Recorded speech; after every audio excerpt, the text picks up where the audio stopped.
नाशिकच्या येवला तालुक्यामध्ये मान्सूनपूर्व पावसाचा धुमाकूळ पाहायला मिळतोय। सलग दुसऱ्या दिवशी वादळी वाऱ्यासह मुसळधार पाऊस झालाय।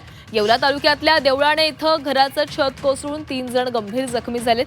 जखमींमध्ये एका 4 वर्षीय बालकाचाही समावेश आहे। वादळाच्या तडाख्यानं विहिरीवर बसवलेलं सोलर पॅनल देखील तुटल्यानं शेतकऱ्याचं मोठं नुकसान झालंय। अचानक आलेल्या वादळी पावसामुळे देवळाणे तालुका येवला येथील जाधव कुटुंबियावर आज अचानक पावसाने त्यांच्या घराचे पत्रे उडून गेले।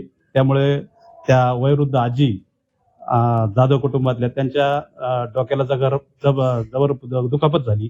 त्यांना 15 टाके पडलेले। त्यानंतर दुसऱ्या त्या मावशी आहेत त्यांना 8 टाके पडलेले आणि लहान बच्चू होता त्याला 5 टाके पडलेले। असे 3 जण गंभीर जखमी झाले होते, परंतु